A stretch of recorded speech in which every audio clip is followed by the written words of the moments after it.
Hi, good afternoon, everyone. Welcome, welcome, welcome. Happy Saturday, and welcome to another episode of Speaking Plain English. My name is Roberta, and I am going to be your host for today. And I know y'all are looking for me to say we have an amazing guest. We don't. We actually don't have a guest today. I guess I'll be your guest. So before we get any further in, I just want to again say thank you to everyone who has been watching, all of our viewers. Hi, Alicia. For everyone who has taken the time out of their first and last Saturday to sit here with us and to converse with us and to honor our guests. And I just wanted to let you guys know that I seriously appreciate all of the support, all of the love that you guys have shown over this course of time. So I'm trying not to ramble because this episode we're going to do is very personal, very personal. And the reason we're actually going to do this in another setting with other guests as well, but this is my personal story. I guess I call it lessons learned because we're pretty much going to discuss the things that I've learned in marriage and divorce and parenting. Let me just give you this disclaimer. Number one, I am not a fan of divorce. I'm not a fan of it at all. However, why does this always happen? I'm sorry. I apologize. Somebody's trying to call me. I'm not a fan. I am not a fan, even though it is something that I had to decide, a decision that was made and I decided to make. It's not easy at all. And it's not pretty. It's not pretty. And I have to thank God that even in the process that we went through and are still, dealing with in some sort, like everything was quick and it wasn't as bad as a lot of other stories that I've heard. So even in that, I thank God for his grace as far as that is concerned.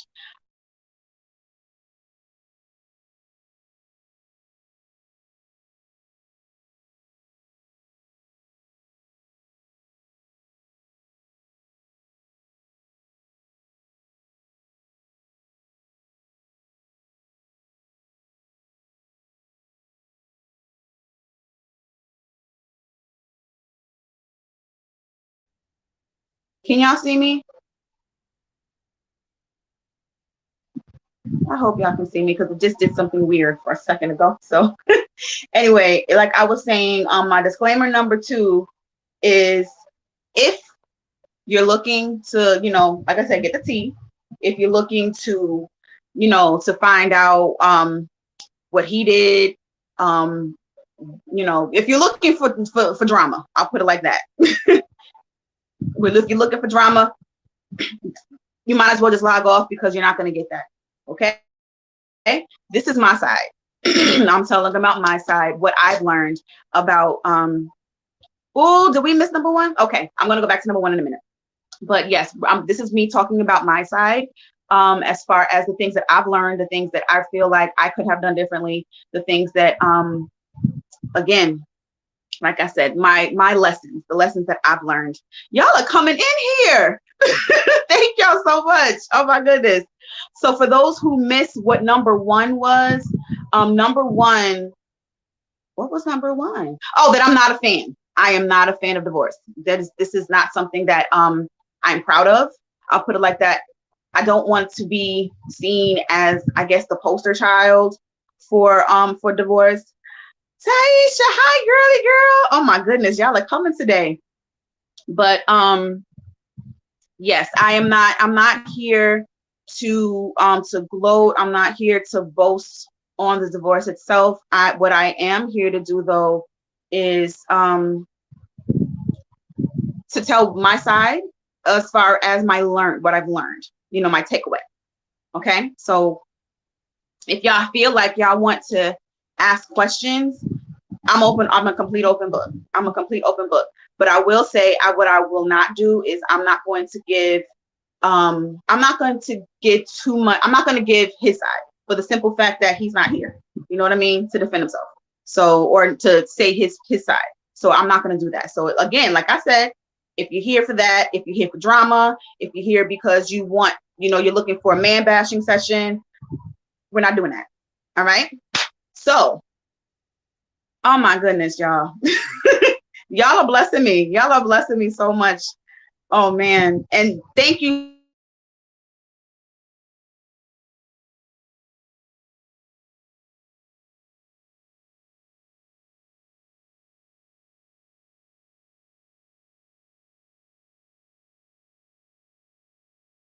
English is so that we can start to talk about things that people don't like to discuss. And divorce is one, especially, we hear a lot of scripture. We hear a lot talking about how God hates divorce, and he does. However, there are circumstances, but biblically actually, where it is allowed. I'll put it like that, where it is allowed. And so therefore, what we're going to do is we're going to get into it. All right. Thank y'all so much. Oh my goodness. All right. So the first thing that I have to say that I learned, well, let me give you the background story. For those of you who may not know just a little bit, I was married for 10 years. We got married on February 14th and Valentine's Day of 2011. And we officially ended our marriage February 19th of 2020. I believe it was 2000. This time has been moving so fast. So 2020, yeah, 2021. It was 2021. So, right, 11, 20, 21. Do the math, right? So, yes, we were married for 10 years. And in that time, oh my gosh. So, first and foremost, we knew each other from when we were younger. But we didn't really know a whole lot about each other. You know what I mean? We met when we were like, 15 years old. And we didn't, we met at his mother's house. My oldest sister was actually, let me hear about the marriage, the butterflies and puppy dog eyes. Oh my Lord. We met when we were 15, about 15. I think I was 15 at his mother's house. My sister, asked me and my younger brother if we wanted to go to a barbecue for 4th of July. So we said yes because we were bored. So we went over there because they were friends, his mom and my sister. We went over there. That's where we met officially, pretty much. Oh my Lord. I guess so. We were teenagers. So we met. And that was pretty much it. Like I was bored. So I went outside to go do something else. And he came outside with me. And that was it. Like we saw each other. Now it was nothing after that. We pretty much. Ooh, all right, Alicia, you coming with questions from the gate. We're gonna get back to that. But yeah, 10 years. 10 years. We're gonna get to that.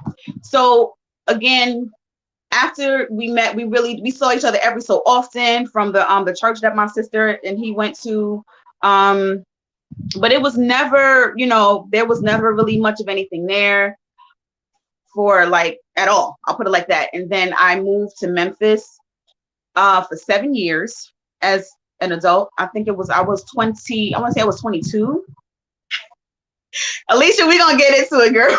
We're gonna get there. Let me give y'all the background story, just so y'all kind of have an idea of exactly what has happened. So, again, we didn't really we didn't exchange numbers. Like we saw each other here and there every so often. It was never anything. I moved to Memphis for 7 years. While I was there, I was learning a lot about life. That's actually where I grew up. Shout out to my peoples in Memphis. I was interested. There was a guy there that I was interested in. We were actually really, really good friends. Right. We were really, we started out as we were really, really good friends. As a matter of fact, we were best friends. And we tried our hardest not to date. And we actually spoke about that. I have an episode regarding that story, part of that, in a couple of episodes before. So he and I, we had decided, we tried not to date, but eventually we did. And not much, like we dated and then we were discussing marriage, and then he committed suicide.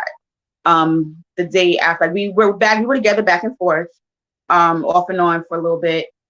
But after our final discussion of marriage, the day after, he was found with a gunshot wound to his head at a place that he had just told me that he sat to think. So understandably, that was very, very traumatic for me. And so I want to fast forward to sometime late, like I want to say maybe a year and a half later.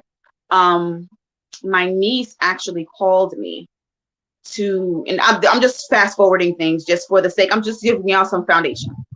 So my niece called me a year and some change later. I'm thinking at this point that I'm kind of, I'm like, I had already been battled, with the trauma. I had been in a state that I had never thought that I would ever find myself in. I had already said, you know what, I'm never ever getting married. I don't want a relationship. I don't want to do any of that anymore, because if I did, what it would end up happening is the best case scenario would be that it would be beautiful, it would be amazing, and then one of us dies. And I didn't want to put anybody through that, and then I didn't want to be put through that again. So I was like, I'm cool with just me and Jesus, we good. And I wanted to leave it there. So sometime, I want to say a year and a half later, I really realized that that wasn't my desire. My desire was not to, because I love love. I love love. And I love the feeling of being loved. And I love the feeling of love and giving it. You know what I mean?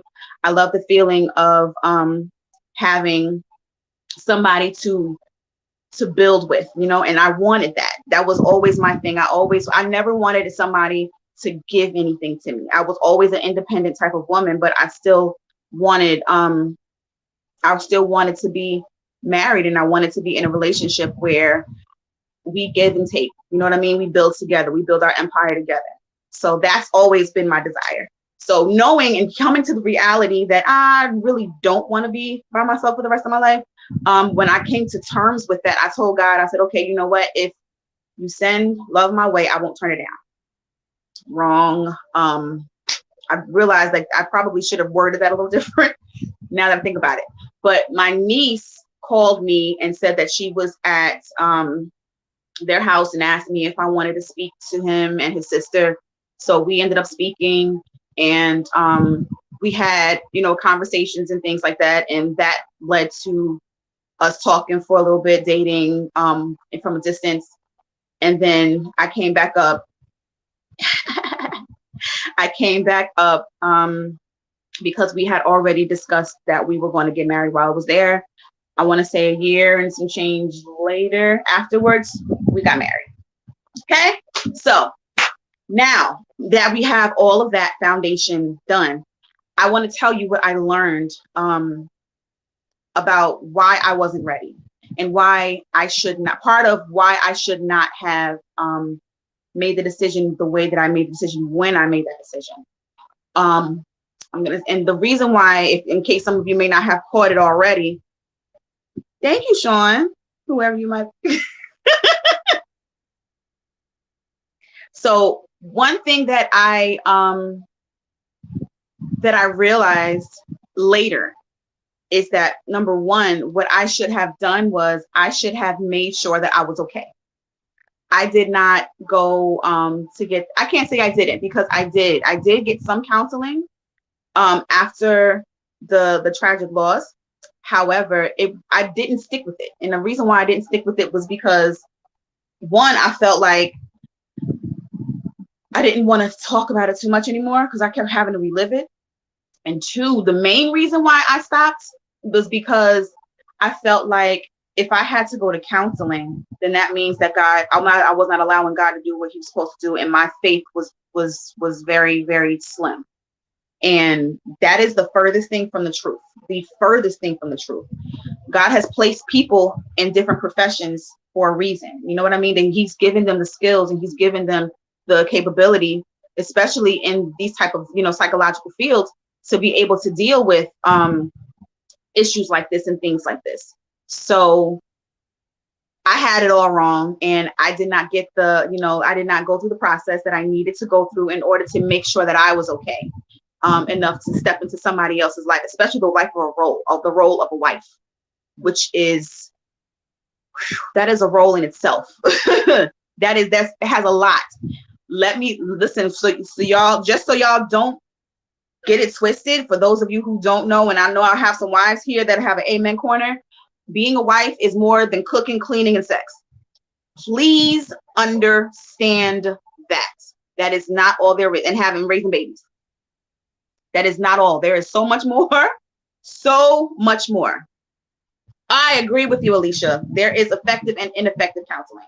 And I got neither. So that was one of the things that I realized, that what I should have done was I should have done the work to make sure that I was okay, that I was healed, that I was ready. I'll put it like that. Because once I got into the marriage, a year and some change later, I realized, oh man, I'm not healed from this thing. And that ended up affecting, my marriage in a way that I did not realize. I'll just put it that way. Again, I'm just gonna stick with my side. I didn't realize it until the time came for me to actually have to deal with it. So I'm just like, oh man, now it's here. And what do I do, and how do I handle? So that's one thing in itself that's one thing that I realized that I should have done. I should have done soon. I should have gotten the counseling, and I should have done the work. Another thing that I did not do was love myself enough to know what it is that I wanted, what I deserved, what I am put on this earth for. I'll put it like that, what I'm built for. And not knowing that I deserve to have exactly, not just, I can't necessarily say everything that I want, because we don't, sometimes we don't know what we want isn't always what we need. I'll put it like that. So not really, how can I say it? Not really sticking to my guns. I'll put it like that. Not really loving myself and sticking to my guns enough to understand that there are certain things that I need to love about myself. I need to love who I am, know who I am, and love who I am before I expect anybody else to love me. And not only expect them, but to expect for them to know how to. And most importantly, to recognize when the way that you need to be loved, or that I needed to be loved, whether it's there or not. Case in point, one thing I'm going to do is I'm going to recommend that everybody get this book called The 5 Love Languages. And also, one thing that I recommend is that people take a personality test. Like, if you're dating somebody and you're actually considering marriage, take that personality test. Get some counseling. I'm trying not to go too far into it. I'm trying not to go too deep in this yet. But you have to know who you are. You have to know who you are. I really wish I would have been able to know who I was, and stick with and think that, understand that it's okay. It's okay for me to have what it is that I want in a nutshell. That it's not too much. You know what I mean? I had a certain standard that I liked. There were certain qualities that I wanted, and one thing that I've heard that I completely disagree with is I've heard a few women say, and I know that there's a generation before us that have grown up in this way, and this is something that needs to change, in my personal opinion. I've heard it said that when a man is ready to marry you, then you better be ready, or you better get ready, or do what you got to do to get ready. I totally disagree with that. I completely and totally disagree with that, because why in the world? You're human. We are human women. We are human beings as well. Okay. And just because a man is ready, just because he's ready, does not mean that we have to be and we should be expected to be. I understand that for, most of the time that it is us that are ready sooner than the men are. But in some cases, that's not it. And I'm going to put it this way. I'm going to say this. If that does not, yes, a personality test. I really wish I remember the name of it. But there are, I can't remember the name of it, but there's a name. That's good, Alicia. There's a name of a test that, towards the end of the marriage, our marriage counselor did that showed us, and it shows you, the personality test pretty much shows you, it's a questionnaire. And if you answer it honestly, you'll be able to see exactly how you think, and you'll be able to, kind of also see how your spouse or your partner thinks. And that helps you to kind of understand a little bit about each other and understand how, this person thinks, so that you're not thinking, because the way that we think and the way that men think are completely different. And not just the way that we think, women versus men, but each personality. There's like, I think 4 or 5 different personality stages, but we all think differently. We all think differently, and it's so much easier and it's so much better to know up front, to know ahead of time what it is that you're dealing with. It's good to, and this is another thing that I wish I would have done, was we did a lot of talking, but there were a lot of things that we did not discuss. We did not discuss, did we? I'm trying to remember what we actually talked about, but there were things that you're not going to be prepared for regardless, but make sure that you talk about everything. Everything. You want to talk about your parenting skills. You want to talk about what church you want to go to. You want to talk about what you like or dislike during sex. You want to talk about your family history. You want to talk about whether or not you want to have children. You want to talk about your health history. You want to talk about your financial history. You want to talk about everything. You want to talk about your past experiences, what happened then, what they did, what you did. You want to talk about everything that comes to mind. Not everything will always come out, because there will be some things that you may forget. But in all that talking, you want to make sure that you're honest with yourselves. You want to talk about if you like your spaghetti separated, or if you like the mixture, the meat sauce mixed with it. All of that. You want to talk about all of it.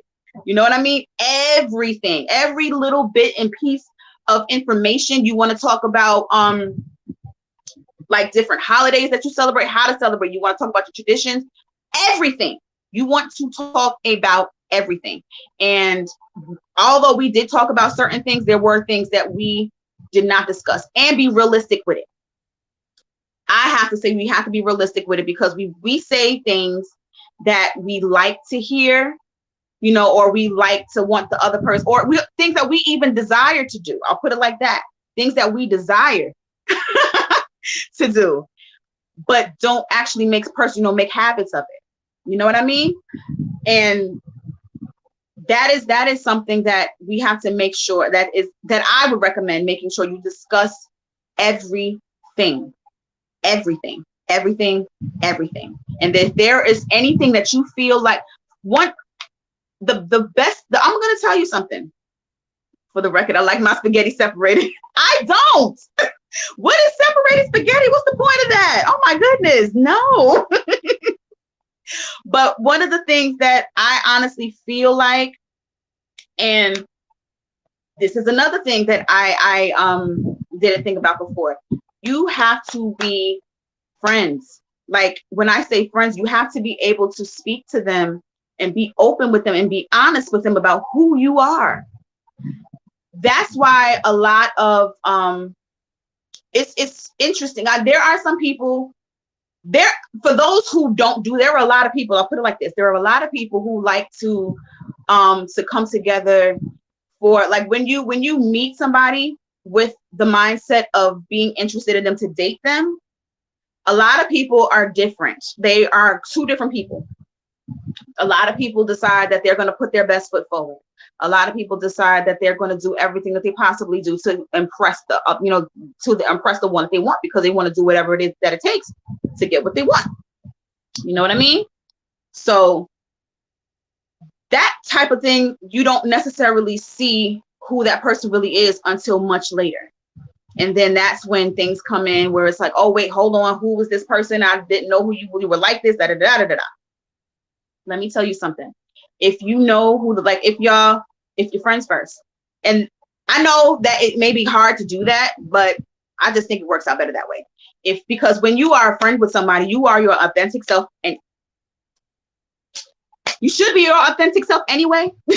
But just being truthful, a lot of people are not. Me, what you see is what you get. I'm going to be who I am regardless. If you like it, great. If you don't, bye. Bye. And that's just me. That's who I am. But everybody's not like that. And so, and honestly, I would say a good majority of people are not like that. They're going to put up a front from the beginning. I'm going to tell you something that came to mind while I was thinking about this point. So do y'all remember the movie, The Multicultural Cinderella? The Multicultural Cinderella with Brandy and Whitney Houston and Whoopi Goldberg, all of them, and Bernadette Peters. I forgot the other one's name. So this is something that came to mind while I was thinking about this episode. There was a part in that movie where they were, where the mother was preparing her two daughters for the ball, and she was pretty much, asking them, okay, what is it that you're going to say and she used these words, capture the prince. And so one of the girls said that she's going to recite a poem, and she was like, excellent, So she started to talk, recite the poem, but then she started scratching because when she's nervous, she gets itchy. So she started scratching. So her mother was like, you can't do that, don't do that. And then she said to her other daughter, she said, what their names? Calliope, Minerva and Calliope were their names. Yes, I remember. So she said, what are you going to do to capture the prince, Minerva or Calliope, whichever one she was? And she said, I'm going to impress him with my infectious laughter. And the thing about her laughter is that when she says, I guess I'm going to laugh at all of his jokes, whether they're funny or not. And then when she started laughing, she snorts. And so the mother was like, for heaven's sake, please don't do that. So, and then she says something that stuck out to me. I'm like, oh my goodness, how many people are actually teaching their children this? So they say, remember, girls, Bernadette Peters' character, the mother says, remember, girls, we hide our flaws, and they all say, until after the wedding. No. Wrong. Wrong. Come on, Shauna. She done gave a message. Friendship with agape, unconditional love is the foundation for a lasting marriage. It doesn't guarantee the marriage will work. There you go. But it's the only thing to fall back on when the storms come. Come on now. Even after divorce, it can help both parties co-parent and be amicable to each other. Ma'am. Yes. And that right there makes all of the difference. Because at the end of the day, you know exactly who you're dealing with. You know who you are, and you know who you're dealing with. And if you have that, regardless of what happens, whether, first of all, whether the relationship works or not, again, like Shoshana said, you can fall back. I'm gonna leave it there because that was good. You can fall back on the friendship because that's always going to be there, I would like to think. So that's important. That's very important. So getting into, my thing as far as like what I've learned about that is that I needed to be more open with certain things. I'll put it like that. And if you feel that you can't be, if you feel like you're unable to, then you have to question that relationship. You have to question that relationship. Carlene says, be the total package by being totally you. Absolutely. Somebody will love you, who is the total package. Absolutely. And you don't settle for anything less. I'm going to tell you something that also comes to mind when we say that. A person who really cares about your best interest, a person who really cares about you as a person, they are going to, one, they're going to love you for who you are. However, they are going to assist you with your flaws. And when I say flaws, I mean things that can be detrimental to your health and your life in every way. There are some things that, are just, that's who you are. But certain things like having an attitude all the time, or certain things like, having a habit of eating unhealthy and things like that. Those are the things that you want your friends or you want your spouse to be able to assist you with. Now, that being said, there is a difference between, how can we put this? There's a difference between somebody that is helping you and somebody that is trying to change who you are. You have to know the difference. You have to know the difference and find that out as soon as possible. If you notice things about that from the beginning, notice it. One thing that a lot of us women we get wrong is that we have to, now, mind you, yes, it is important for your spouse to how can I put this? For you to be not interested. What's the word? Attracted. That's the word. For you to be attracted to your spouse and for your spouse to be attracted to you. That's necessary. It's very, very necessary. However, if the person wants you to change things about you, like who you are as to your core as a person, and they're adamant on it, that's a red. Perfect time. That's what that is. That's a red flag. And it's important to notice and to take all of those things up front and ahead of time before you step into, a marriage situation, because it's not going to go away.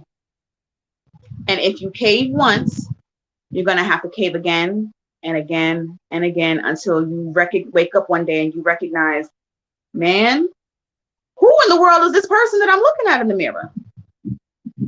Okay. And you don't want that. You want to be authentically you. You want to be authentically you. And you want to be able to,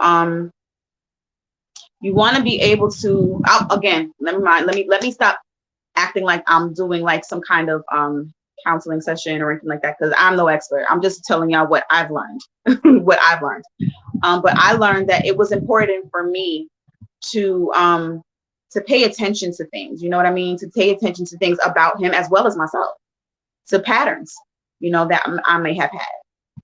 So, because I'm not going to sit here and act like I did everything like I was supposed to, because I didn't.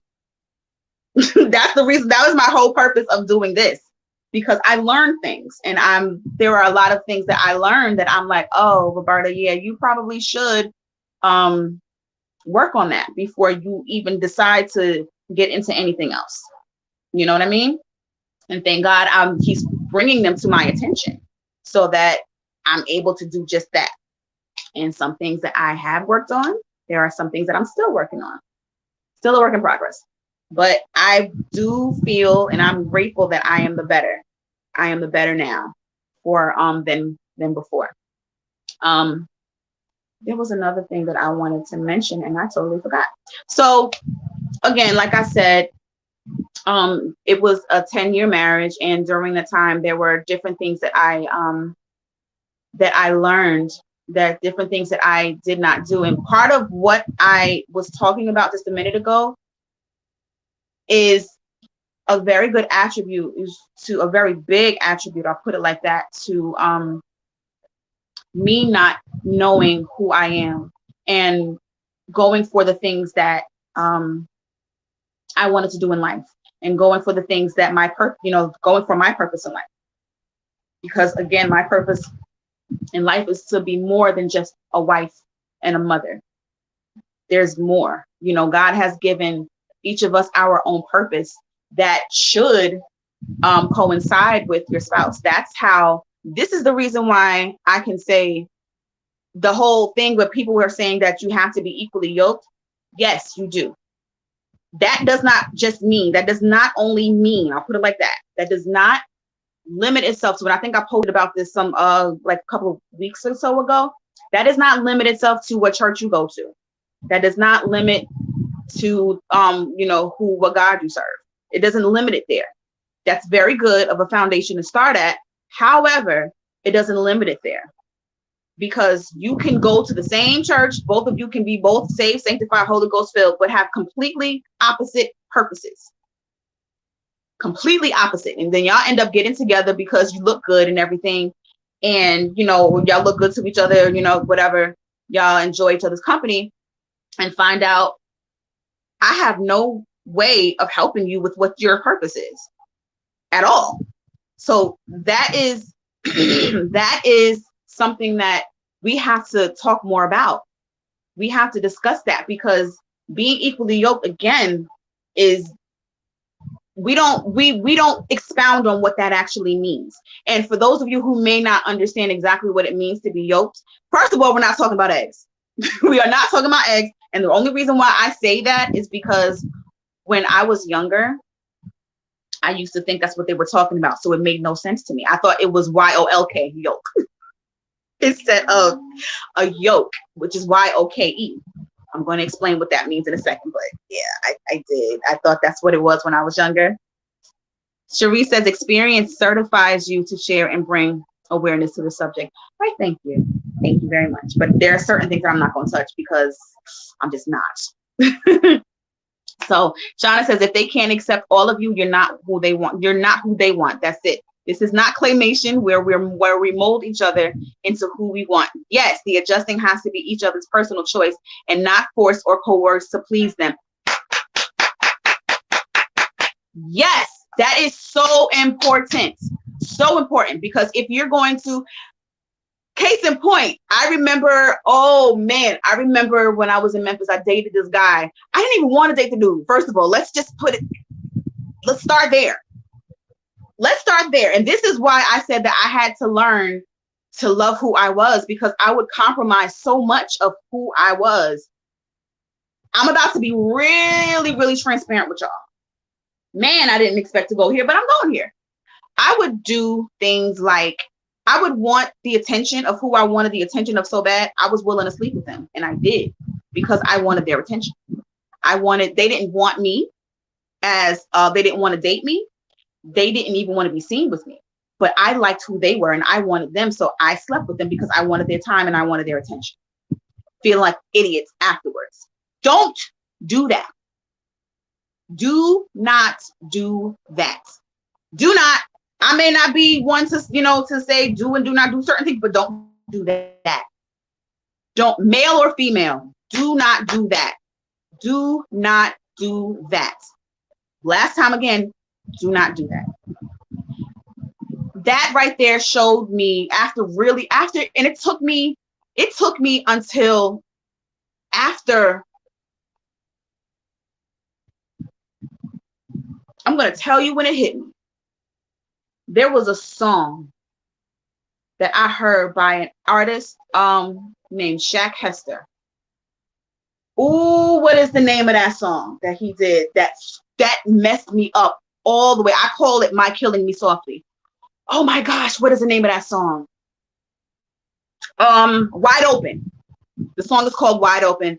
Shout out to you, Shaq, if you hear this or if you watch this. But pretty much in the song, it was talking about like, being, certain things as being unexpected and not, it feeling kind of weird about, I forgot how, I can't remember the lyrics of the song, but that song messed me up. Like, I call it My Killing Me Softly. Yes, we're not talking about it.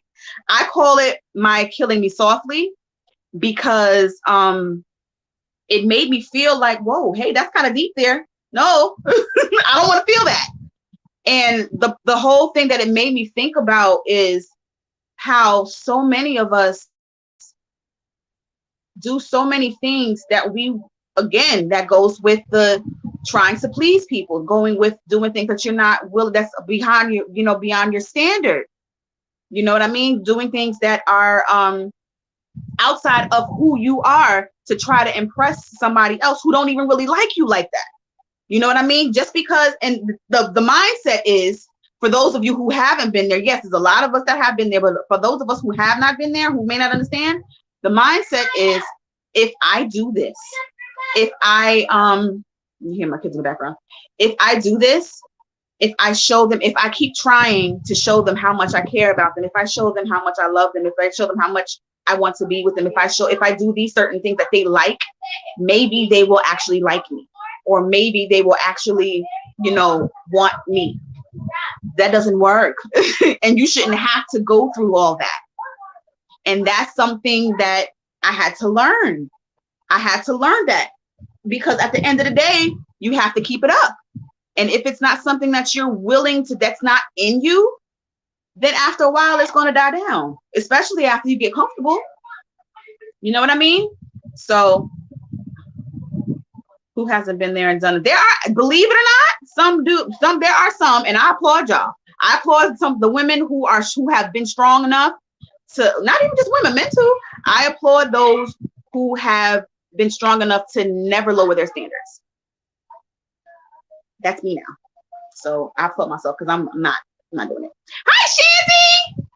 So listen, that is something that we have to make sure that you have to love who you are. You have to love who you are, and you have to understand that, listen, somebody, and somebody, we would like to think that somebody is going to accept us and love us for who we are and all of that stuff, and all that in the third, which may possibly, you know, which may be true. However, that's not the point. We're not necessarily, I've come to terms with the fact that there is a reality here that we don't talk about. That this may possibly have been the last. This may be it for me. There may not actually be somebody for me. It's a reality that we don't necessarily want to come to terms with. Those of us who want to be in a relationship and in a marriage. It's something that we absolutely have to speak about, and we have to consider, and we have to let that sit in your mind for a little bit. Us, you know, who are single. Maybe I don't have a soulmate or somebody who's supposed to be out there for me. Maybe it's meant for me to be single for the rest of my life. Maybe in order for me to do whatever the purpose that God has for me, I can't be with anybody. And that's something that, honestly and truly, is something that we should come to, when I say come to terms with, something that we should consider. Something that we should consider, only because you don't want to be disappointed, and you don't want that to be heavily on your mind. Am I going to be with somebody? Am I ever going to find him? Is he ever going to find me? Am I ever going to meet him? Work on who you are. Do everything that you were purposed in this world to do. And if the time comes, then you'll meet them. And if it doesn't, then you'll die doing what you were put on this earth to do. And then it won't matter at that time. So that is something, it's a hard thing to come to terms with. I'm not even gonna lie. It's a hard thing to come to terms with, because it's not a desire of mine. However, it's a possibility, and it's a reality, because if there was somebody for everybody, nobody would die alone. I like this, Shauna. Few men turn down free coochie, and they'll categorize you on their jump off list and marry someone else who made them earn it. Boom. Yes, yes, and yes. Yes, yes, and yes, because that's all you are to them. That's all you are to them. So, yeah. Listen, like I said, lessons that are being learned here.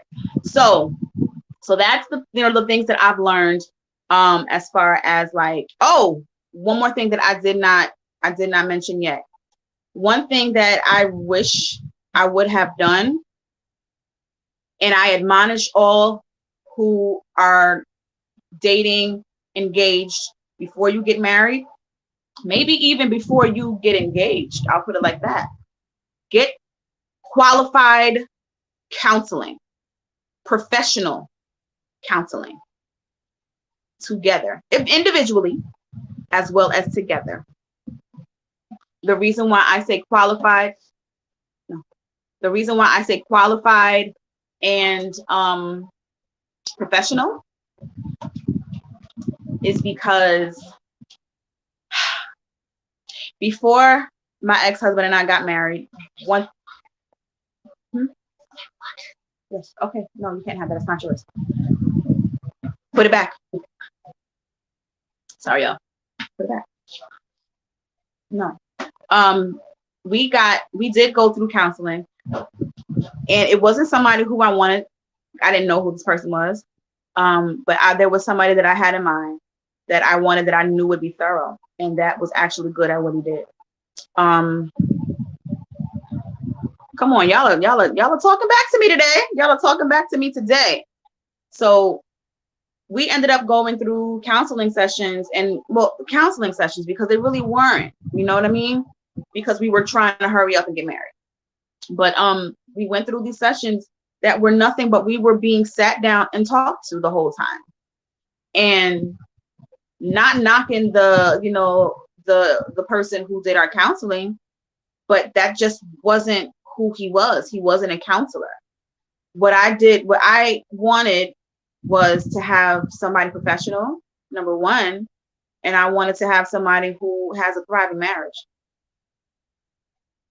Like if they're not all, and I say this, I speak in these terms like this because to some people it's like, duh, we should know this, but not everybody does. And the thing is, I come from the church world where things like this are not discussed, where they think just because you're a pastor that you're qualified to counsel.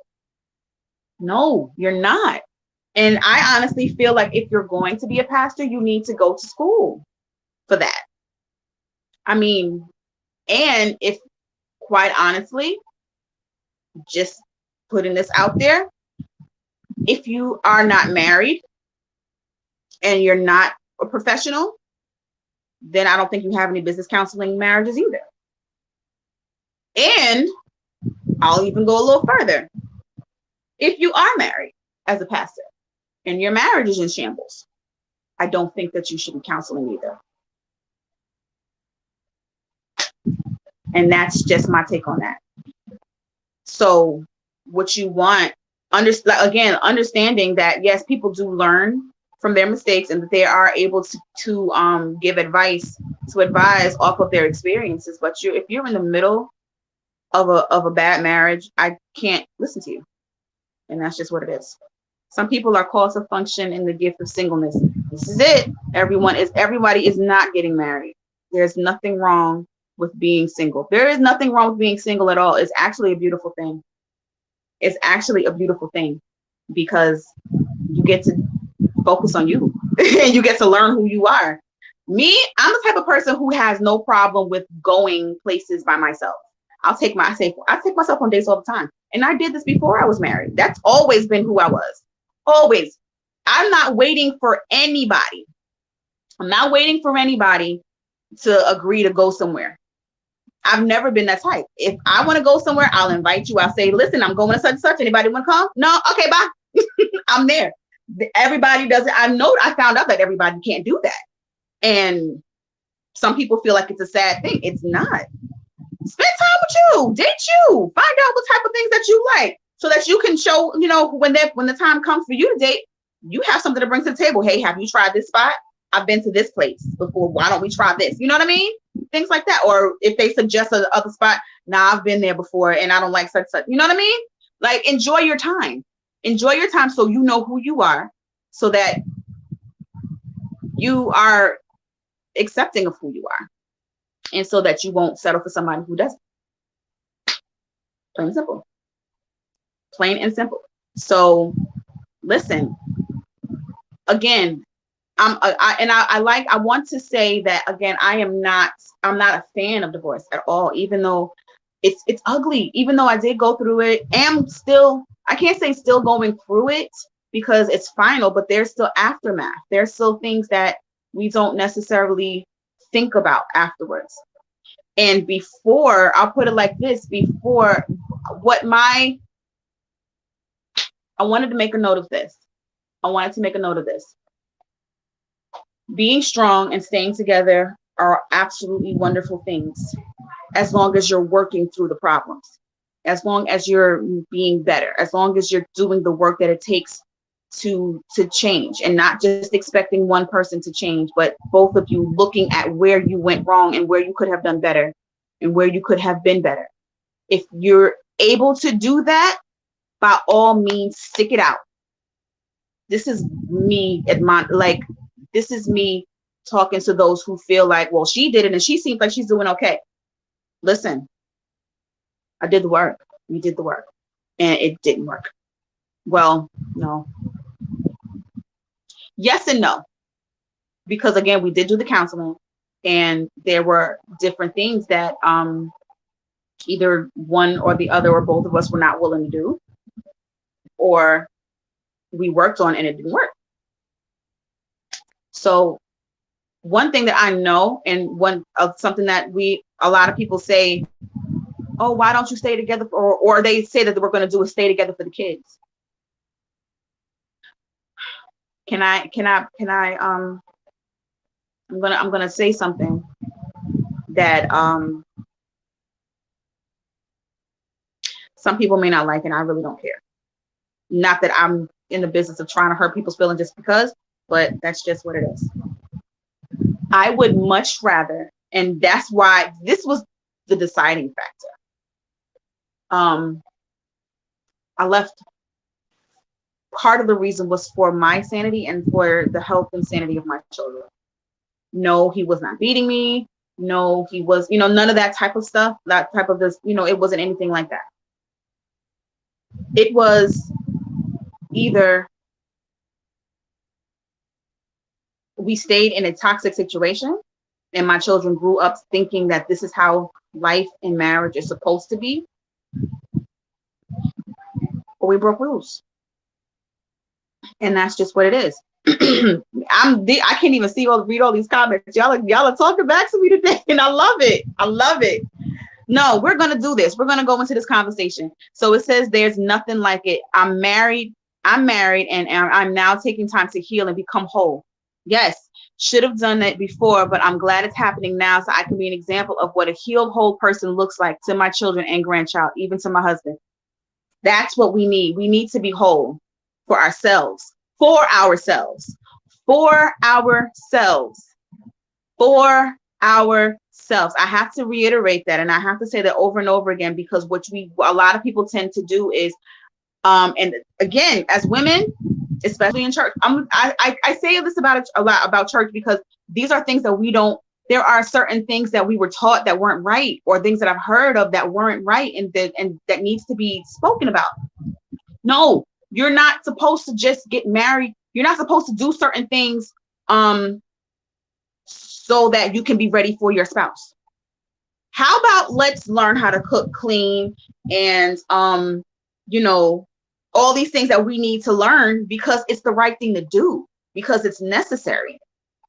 How about let's learn that, not because you want to be ready for a spouse. Learn for men, learn how to work hard. And no, it's not so that you can be ready for marriage. That type of things help you in marriage, yes, but it should not be taught that that's the reason. I don't like that it's being taught that we have to do so many different things for somebody else. No. Baby, listen, you need to be able to be ready for you. Know who you are. I needed to know how to do certain things because that's what I need to do for me. And then when the next person comes, I'll already have that as a skill. It's something that we have to stop get out of the mindset that we have to do things to impress other people. It's just sad. You can counsel while you're going through. Jesus ministered to the man on the cross. You are absolutely right. Why do I have to start up? I'm sorry. I'm sorry. Counseling will bring out the best and worst, and it's okay. They absolutely. And it should bring out the worst. It absolutely should bring out the worst because that needs to come out. It needs to be brought out. It needs to be addressed so that you can heal. If you keep covering up things that you have been dealing with for years and years and years, You'll never be a better version of you for you. And I'm big on that. I'm so big on understanding that, listen, you have to be better for yourself. Don't do these things for other people to impress other people. Don't get healthy because somebody else might like you, because you want to look good for somebody, because you're looking for a spouse. Don't go into certain businesses because you want somebody else to see you. Do it because it's what you want to do. Do it because it's what you enjoy, because it's what you love. It's because it's your purpose. Be healthy because it's a healthier you. You deserve that. You deserve to live your life healthy. You know what I mean? It's something that we don't talk about. And some people that even when they do talk about it, it's called being selfish. It's not being selfish. There is absolutely nothing wrong with doing things for yourself. And I want us to understand that. For the longest, I thought that was being selfish. I really did. For the longest, actually taking time to think about me felt selfish. Doing things because I was always so used to sacrificing for other people and doing things for other people's approval. I'm not about to do this here. Nope. Stop. Let's stop that. Let's stop that. And once we're able to do that, we can teach and we can show other people, and we can actually live fulfilled lives, and we can be whole. We can be whole. Hey, cousin, this is well needed in this hour. Transparency that teaches us the totality of truth. Absolutely. Uncomfortable conversations are needed. They're necessary. Because again, if you cannot be uncomfortable, then you can never heal. You are never going to be able to heal if you can't come to grips with some of the things that even, that you notice about yourself. And that's just what it is. You will not be able to properly function if you're not whole. Absolutely. Staying together in a toxic relationship an environment adversely affects the kids' development, absolutely, which will affect their adult stages and the kind of relationships they enter. Man, if I'm telling you, it's the truth. It's the truth. And we don't realize that just because I understand that they wanted us to be able to, to say, oh, stay together because it'll show that, you're not quitting, or even because it's God hates marriage.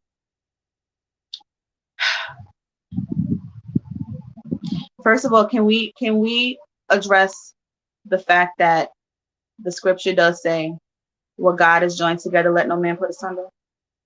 That's one. Two, God is not stupid. He's not a tyrant. He's not the type of God that doesn't understand. You know what I mean? He doesn't want us to stay in relationships that could. There was a post that I saw today. God does not want us to stay in relationships that could kill you. And that goes for more than physical death. He doesn't want us to stay in relationships or marriages, I'll put it like that will kill who you are, kill his purpose for you.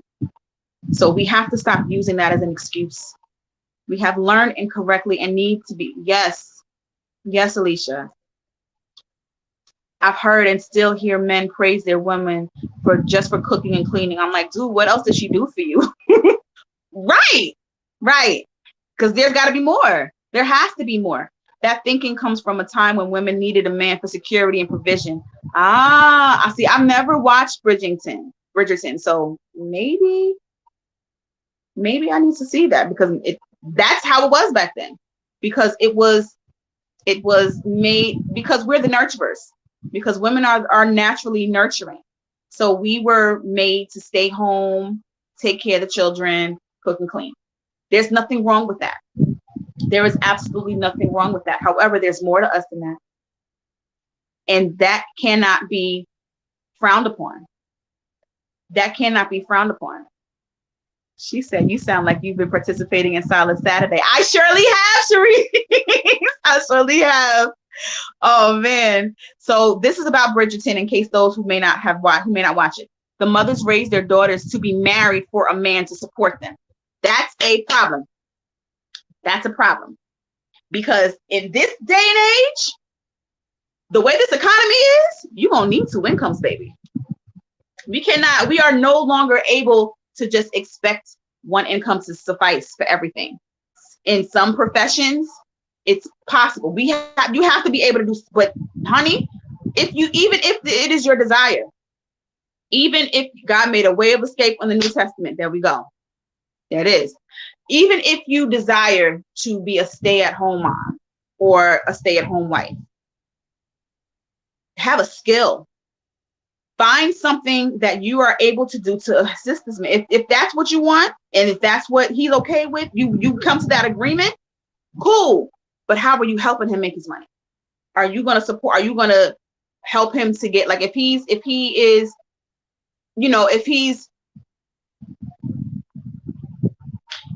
is a business owner, if he is, you know, whether he works a 9 to 5 or a business owner, what are you going to do to assist with bringing some money into the house? There are certain things that, because you don't want to put all the pressure on him.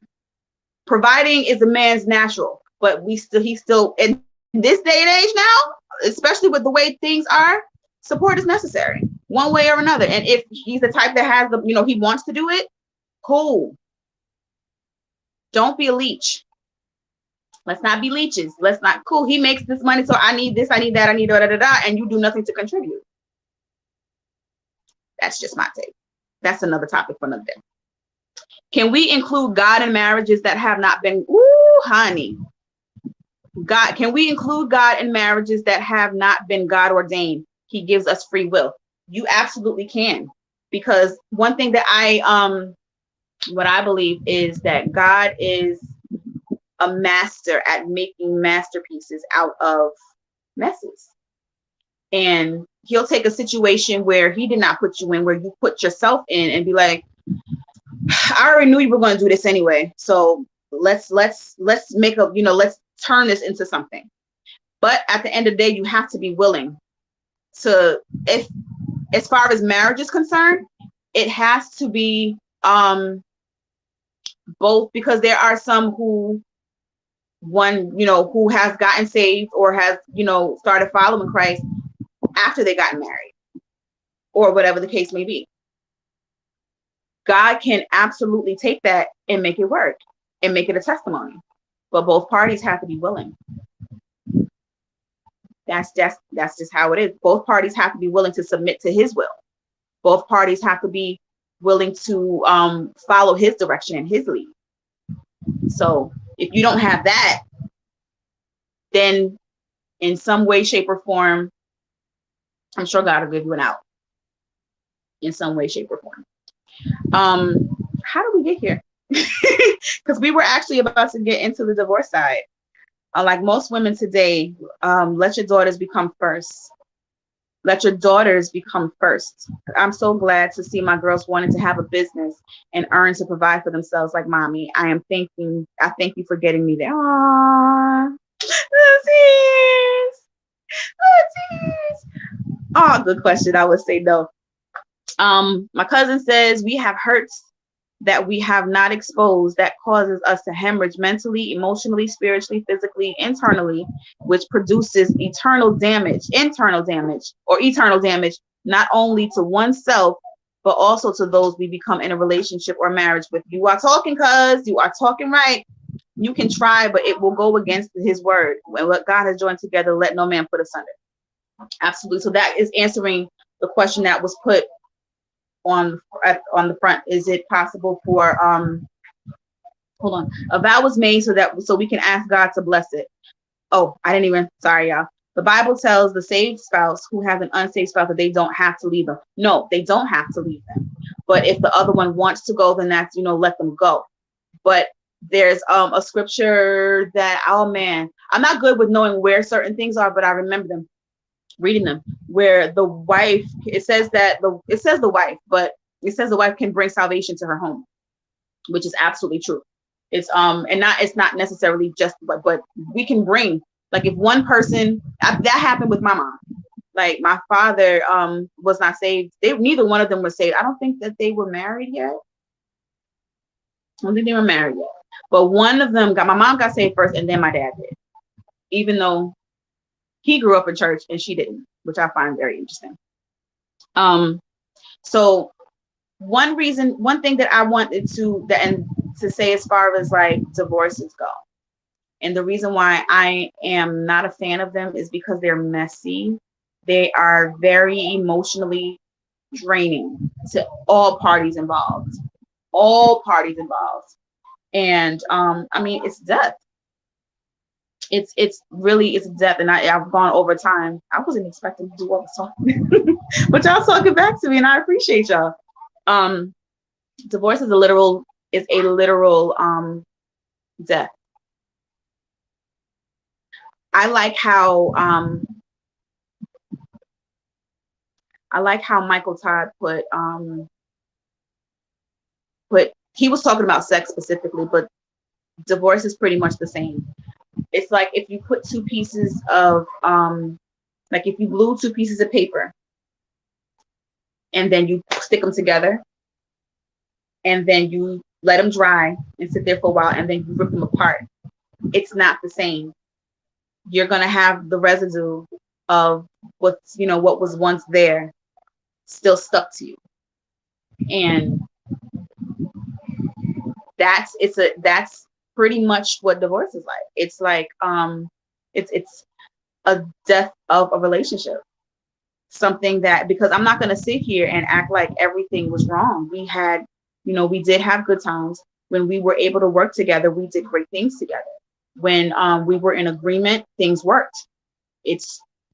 And that is something that actually kept me holding on for as long as I did, because I knew, like, if we can get things together, if we can actually work together, then this would be able to work. This would be able to work. But if you're, if you can't, or if things can only be one way, then that's just what it is.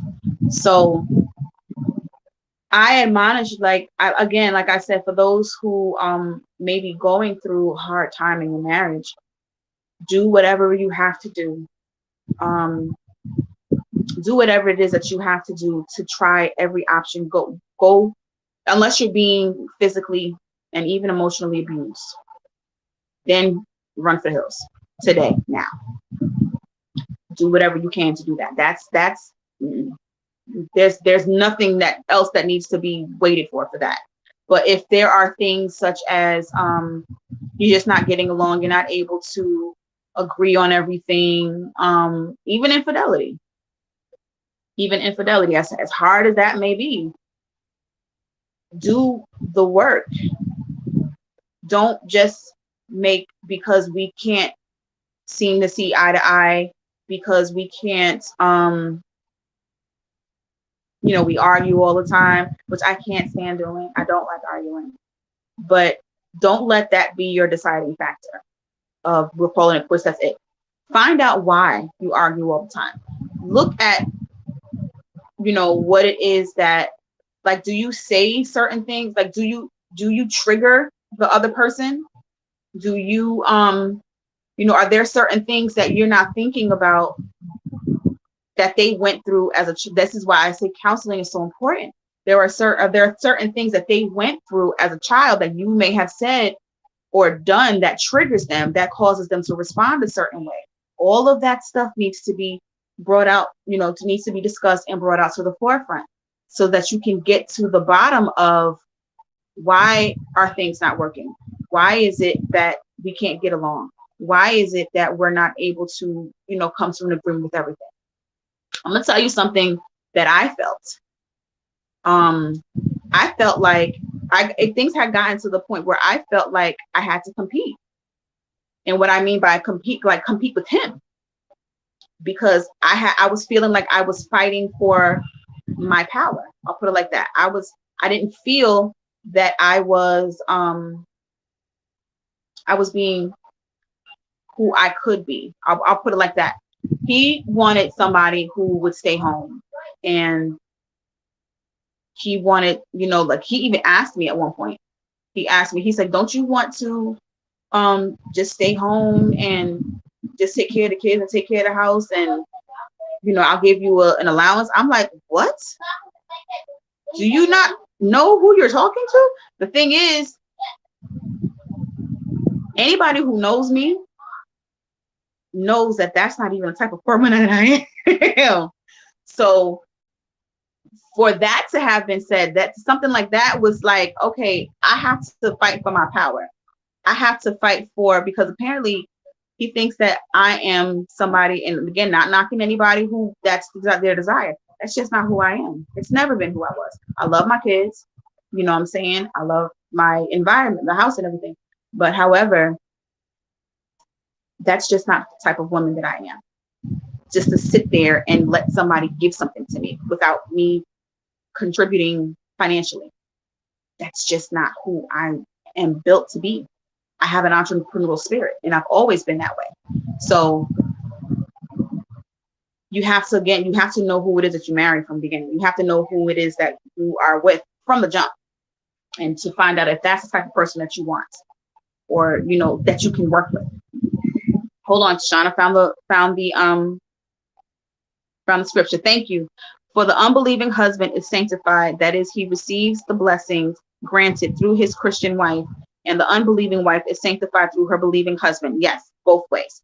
Otherwise, your children would be ceremonially unclean, but as it is, they are holy. Thank you for finding that, Shauna. 1 Corinthians chapter 7, verse 14. So Alicia says, from the outside, I would say he was showing love. He's willing to take care of you. He asked, he didn't order. See, we're not getting into the whole thing. This was later. This was like later, after like I was already, if this was in the beginning, Alicia, if this was something that was asked in the very beginning, I'd agree with you. I'd agree with you 100%. However, that's not how it was. This was year 8, I think. Year 8. Yeah, I think it was about year 8, because 8 or 9. 8 or 9. 8, yeah, year 8 or 9. So by this time, I would expect, okay, you know who I am, and you know how I am, and you know me well enough to know that that is not even something that my desire is. Like, again, I would have, if it was in the beginning, then cool. I'd agree with you, but no. No. I'm sorry, I'm looking at these comments. Tone is everything, Carlene, like real talk.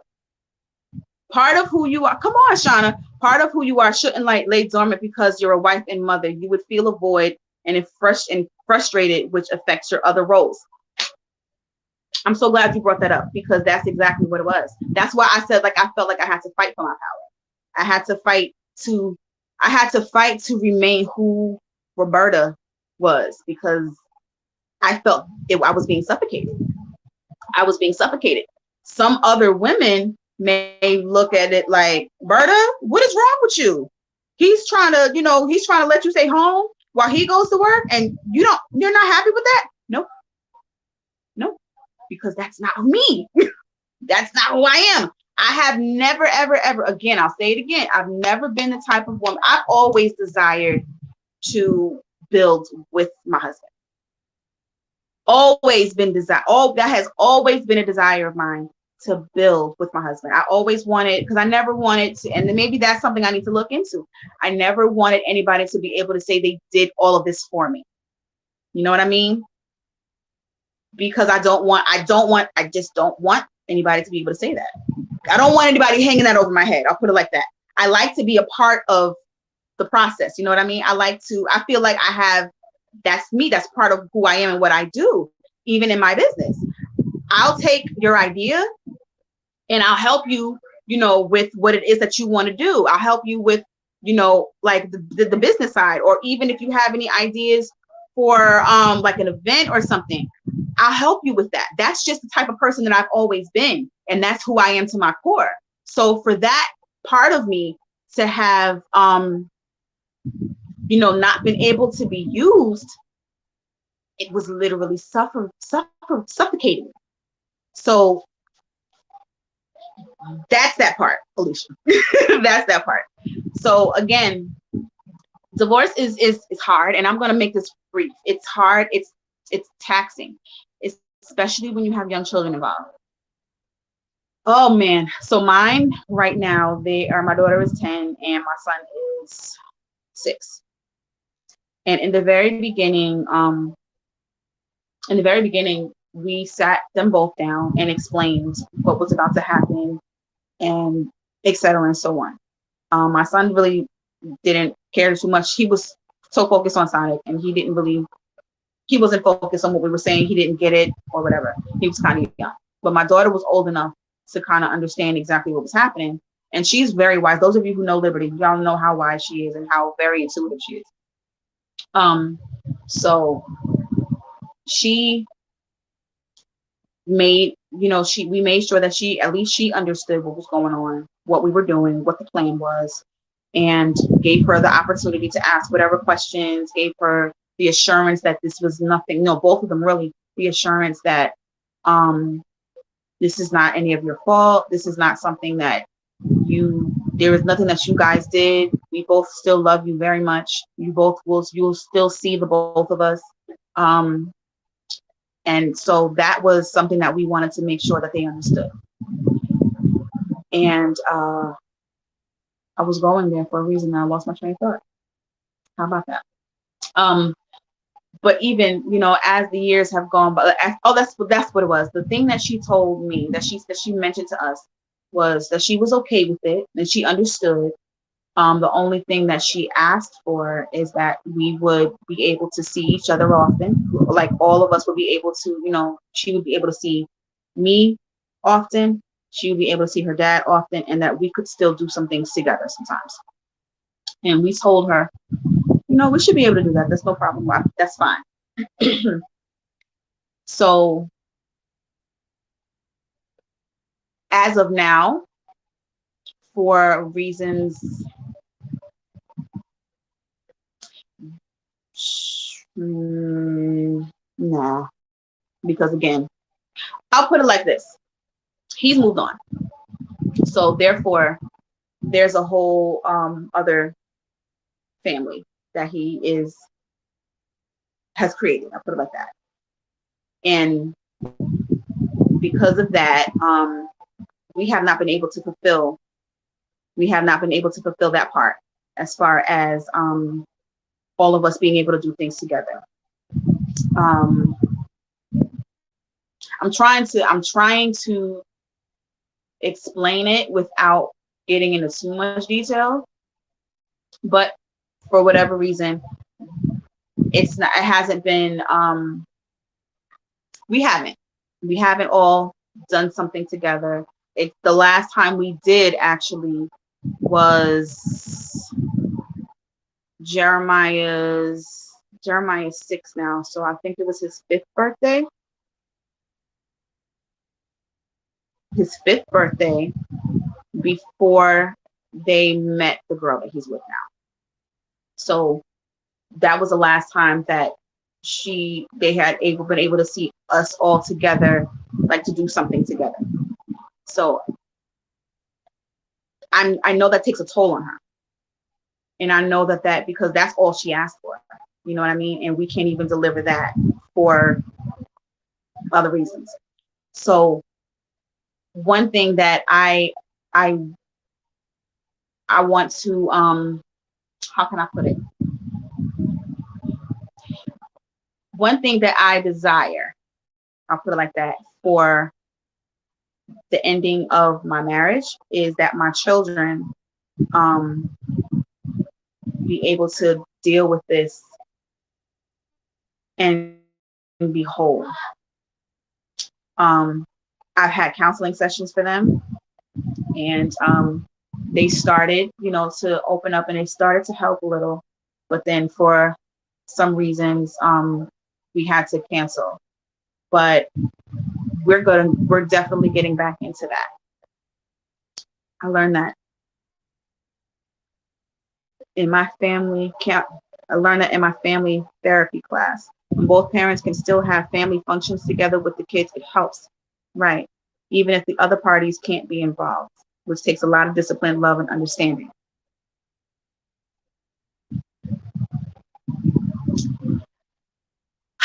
I get that. I get that. I get it. And when things are the complete opposite, it we'll talk. We'll talk, Charlotte. But yes, and that's the part that that makes things so difficult. I'll put it like that. That's one of the things that makes things so difficult.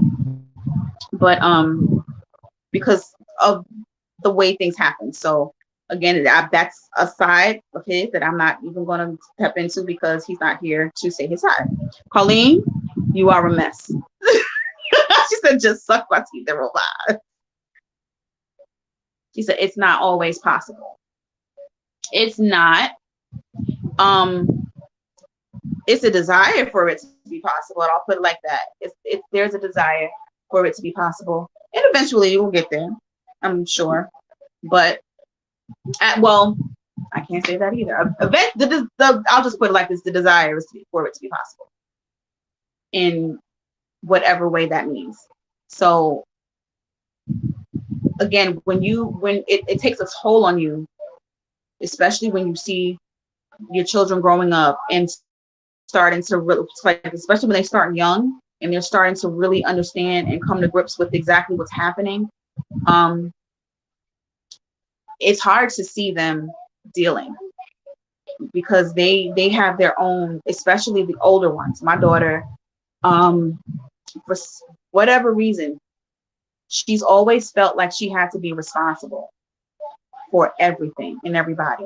She always felt like, and she was independent too, you know, even as a baby. The girl potty trained herself, y'all. She potty trained herself. So, I mean, to see how she takes it all in and to see how she tries to do the most in a nutshell, and to see how she tries to figure out how she can help, or it's sad to me. It's sad to me, and I feel for her because I want her to be able to enjoy her childhood. I want her to be able to enjoy being 10. I want her to be able to, you know, I don't want this burden on her, but yet it's there. And I'm not even going to lie. There have been times when I considered going back. There have been times when I thought about, well, because this is what they want. This is what they need, you know, maybe they need for us to try again. But then something happens, then it's like, yeah, nope. That's out the question. But at the end of the day, I have to remember why things are the way that they are.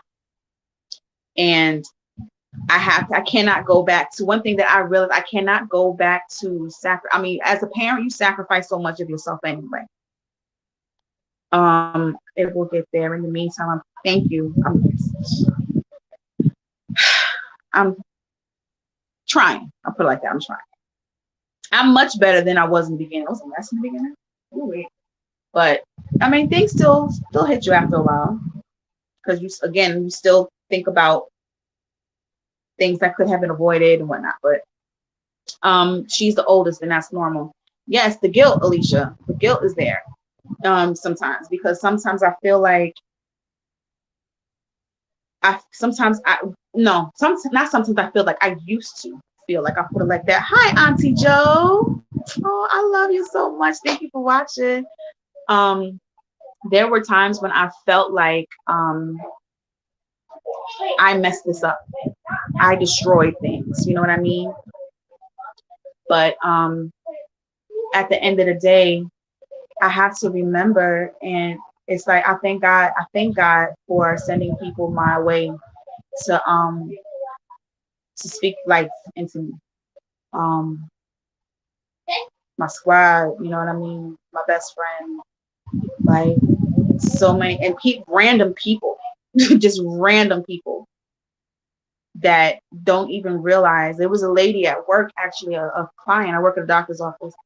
There was a client who just randomly out of nowhere just started speaking blessings over me, and I'm like, lady, you don't even know. And it wasn't just, you know, there were specific things that she was saying to me, and I'm like, lady, you don't even know. how much you bless me right now. Thank you. So I thank God for sending what I need when I need it, because there are some days when I feel like, man, I got this, and there are other days when it's like I'm a mess.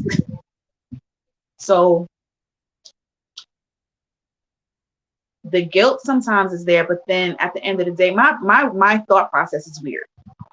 My thought process is strange, because I feel like, why do I have to, and I'm gonna be like, listen, I'm gonna be straight up transparent with y'all.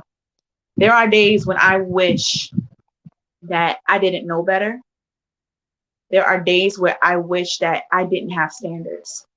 There are days where I wish that I could just be a savage. There are days where I wish that God would just allow me to snap just for a minute, just so I can just release everything and do everything that I want to do that I know is not pleasing to God, that I know is not even what I really want, just to get it out of my system, and just to wild out for a minute, I guess you can say, or to get the stress out.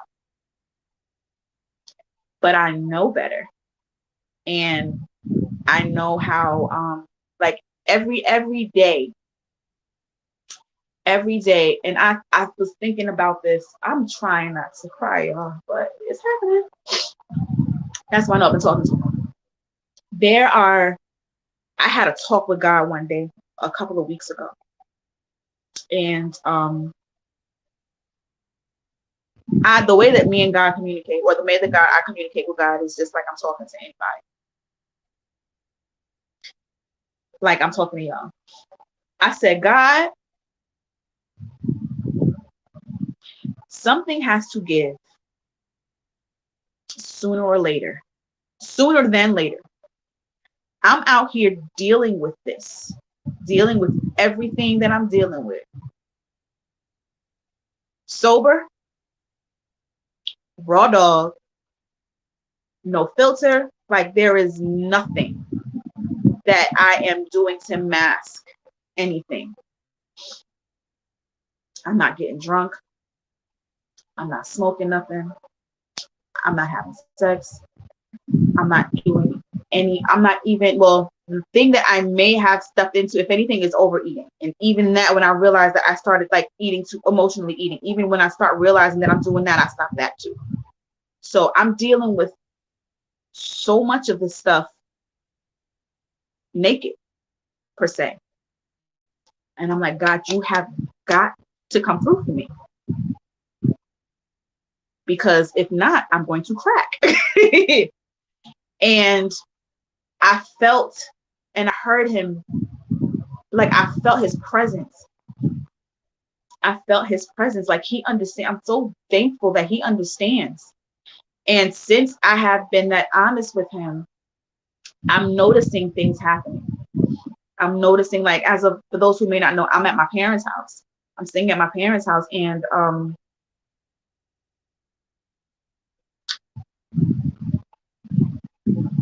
because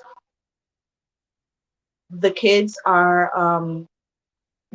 because my ex-husband lives the same place that we were, and they're the kids' school, because I don't want them to go to school here, for two reasons. One, because I do not like the school district.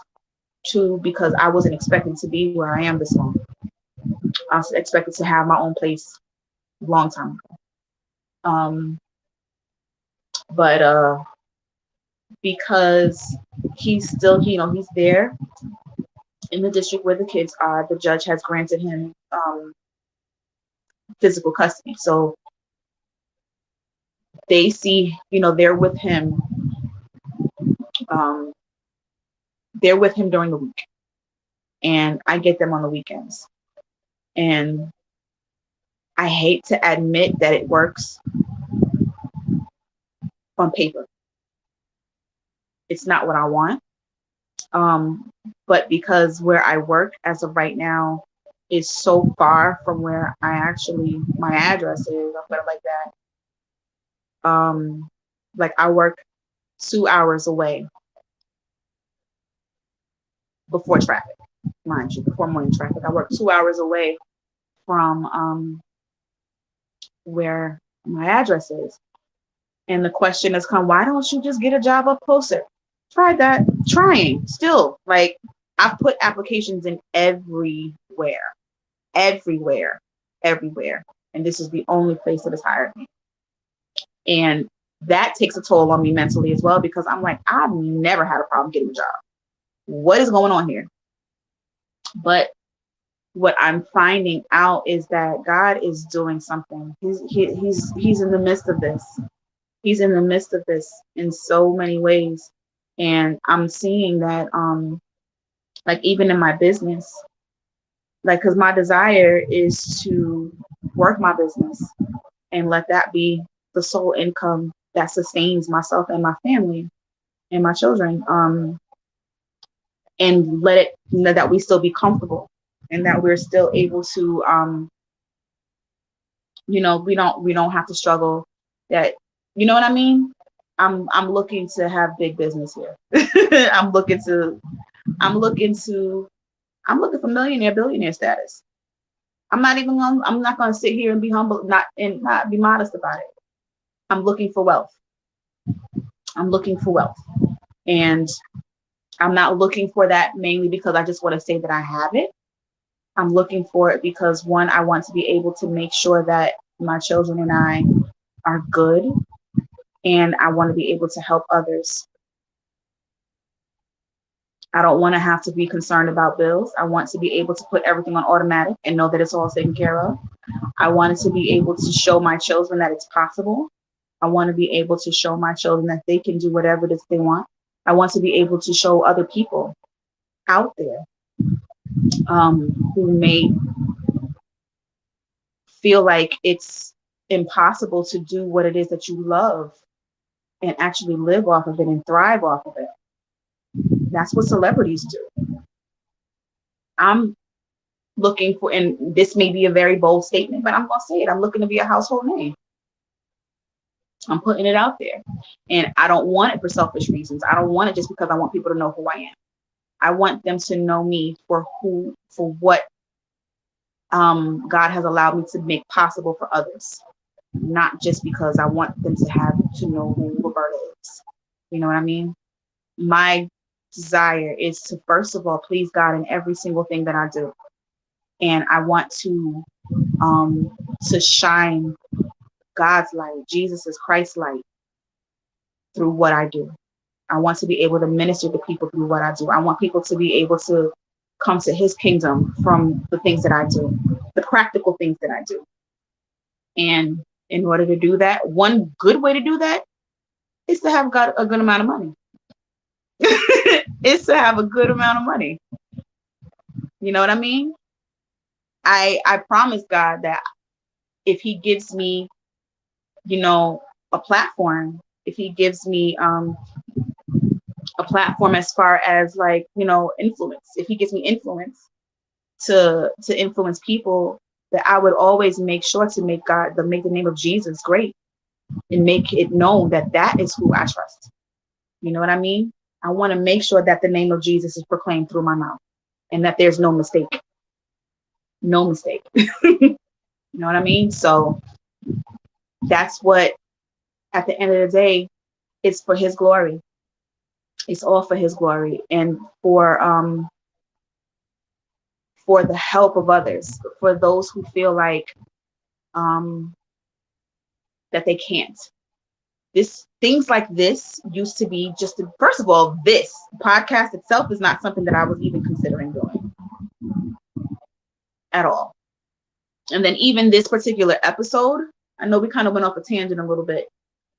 This particular episode, I almost didn't do, mainly because I didn't have a guest. I felt like I have to have a guest in every episode, but I'm like, Roberta, you said that you're going to be consistent in everything that you do this year. So there's no excuses. You don't have a guest, so what? This is this time to tell your story, make it personal. So I'm like, all right, we'll come back. We'll come back with, with those who are experienced. We'll come back with professionals for a different episode. But this one was personal. And I believe that it is important for you who watch and listen to know who I am and know a little about me. So y'all kind of have an idea of why I do what I do. And thank you, Alicia. Thank you, Shauna. I see y'all. So that's my purpose for this, y'all. That's my purpose for all of this, for everything that I do. Because one thing that I can never, ever say is that I did any of this on my own. Ain't no way. Because, again, I don't really I say this, but I don't like talking to people like that. I don't. And it's not because I don't like people. Somewhat. Because some of y'all are crazy.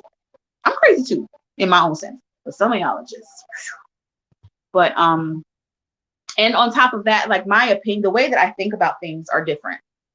Like, everything that I do is, I guess, unorthodox. Even as y'all know me, I even say happy birthday differently. That's it, Shauna. Everyone with household names on top have a bottom story. Exactly. And it makes it relatable. It makes people understand. Because I used to think that even when people would say, oh, that they used to start at the bottom and this, that, and the third, and da-da-da-da, and that they had to work their way towards things. I always used to say, oh, that's so great for you. But I don't have that. But apparently I do. Apparently I do. And I thank God for it, because I'm operating in his strength daily. And that's the part that I have to remember, and that I want everybody who's viewing to remember. Even when you feel, especially those who are going through divorce, going through a hard time in their marriage, or contemplating or whatever it is that you're dealing with, whenever it is that you feel like you have no more strength, that's when you go to God. Like, Jesus, I can't do this. I have nothing left. I'm gonna need you to pick this baton, please, because I can't. And there are days. Thank you, Kenny. I didn't even know y'all, man. Y'all are. I don't know if I'm getting any comments on YouTube, if so, I can't see them. But thank y'all so much.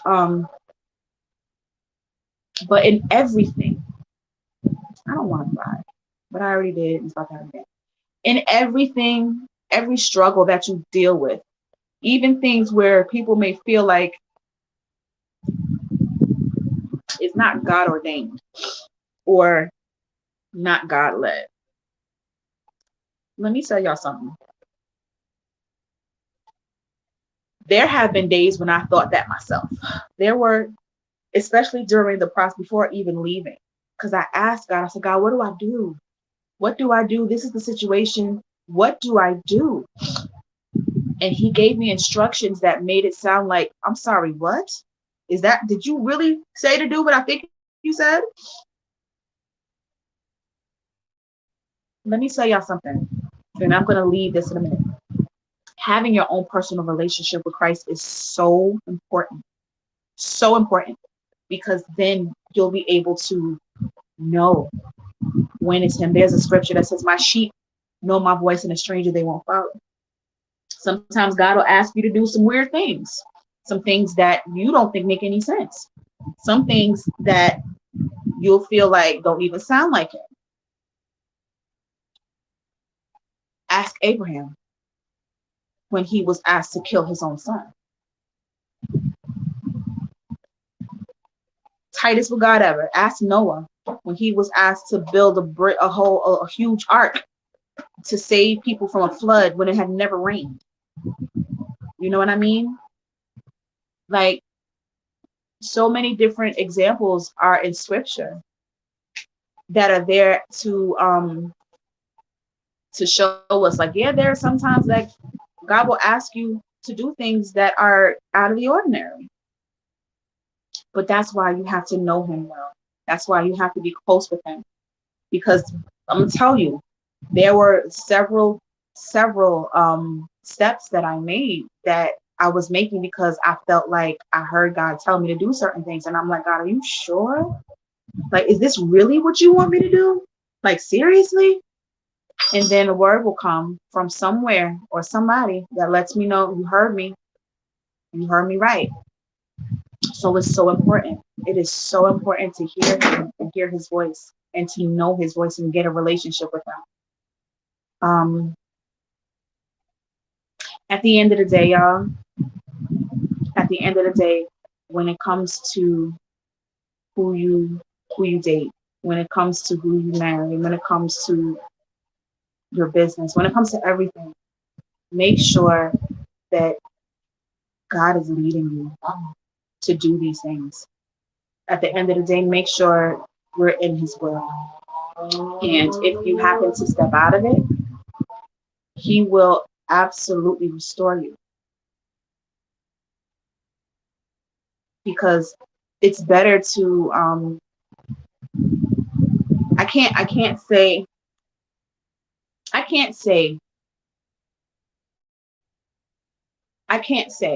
that I'm trying to figure out, because this is something that I toss about still, because had I not had this experience, I would not have my two. Liberty and Jeremiah would not be here. And I thank God for them every day. Every day, because they are amazing kids. They're something, man. So had I not had this experience, they would not be here. Had they not had this experience, I would not have learned the things that I learned about me. You know what I mean? Sometimes it takes going through things, like really going through things, to shape you and to make you and to give you a better meaning or a deeper meaning for who you are and why you do what you do. And it also assists with your purpose, with what God has put you on this earth for. You don't get dragged through the mud for nothing. Nothing, I like to say, nothing is for nothing. Nothing happens for no reason. You know what I mean?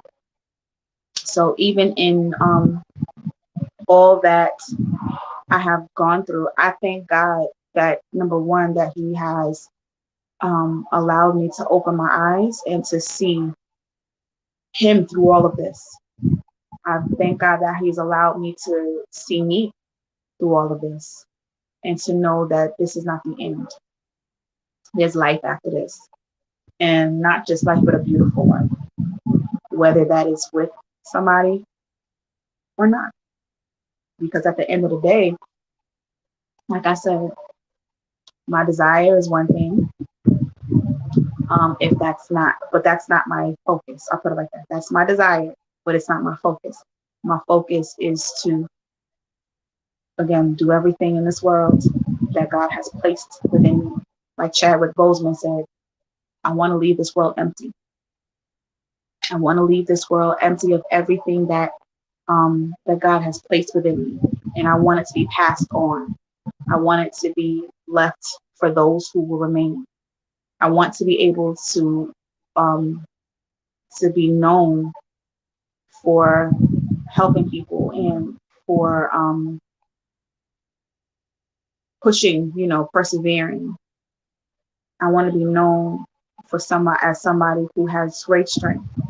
I want to be known as somebody who, at the end of the day, after all was said and done, still maintain integrity.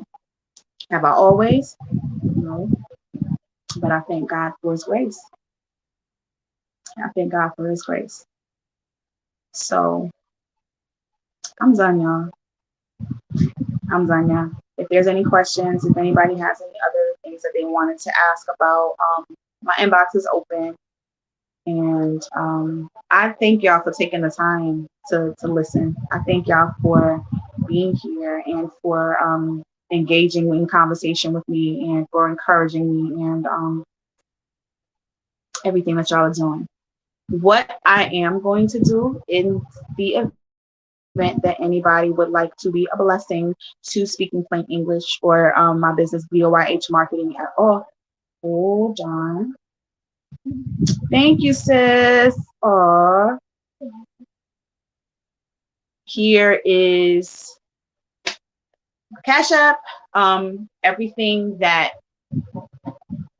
comes from here will be used for the bettering of the business. For those of you who don't know what I do everything. I do everything from event planning to helping you with your business. If you need any assistance with gaining your LLC or trademark or copyright, if you need an editor for your book, if you need promoting, if you need social media assistance, if you need help with even figuring out what you want to do, if you need whatever. I mean, even as far as like I help with setting up events. I help. Oh, yeah, my website's there. Thank you. I need help with. I mean, if you need help with, setting up events, weddings. If you want even like planning a date night, travel plans, whatever you need, I got you. All right. Thank y'all so much. Stay tuned for. Oh, I also have a book. Can't forget, I have a book. I have a book called Dear Roberta, Letters from the Heart, which is my very first piece of work. There's actually going to be more coming. There's so much more coming. There's so much more coming. So I appreciate y'all. I appreciate y'all once again. And until next time, stay tuned for the outro. And later, y'all. All right, yeah.